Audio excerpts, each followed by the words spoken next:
Happiness at Loreto Shialda. One of the favorite students, Judith D'Souza, is back.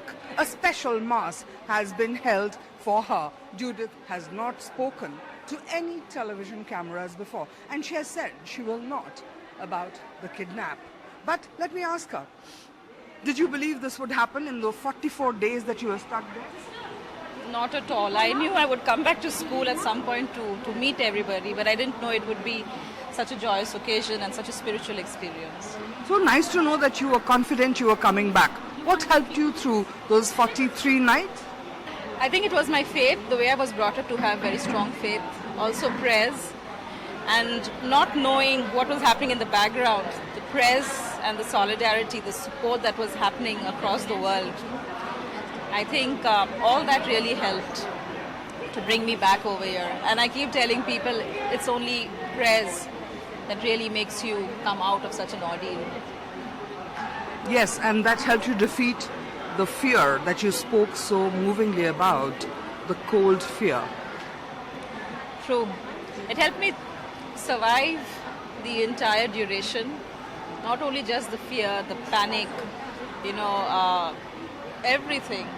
Just trying to be mentally present and to be aware of things over there rather than just giving up and saying, this is my life. Did you know the whole world was praying and hoping you'd be back soon? During those days, no idea, absolutely. I just thought it was just my family and maybe the organization.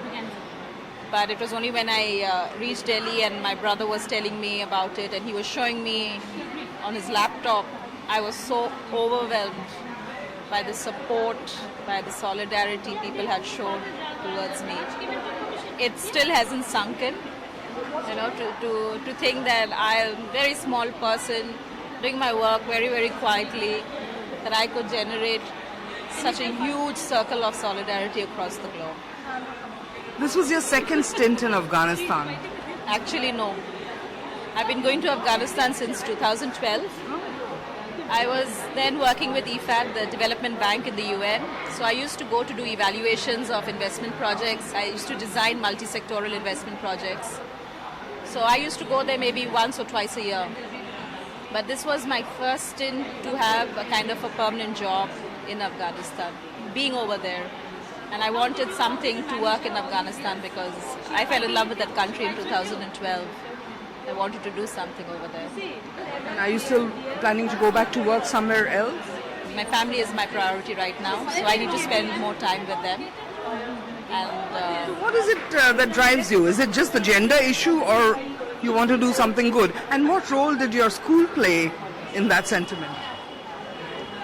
I've always been passionate about the development sector and been passionate about poverty in the sense that we who come from privileged backgrounds, we need to transcend and it's our social responsibility to ensure that the world becomes a better place.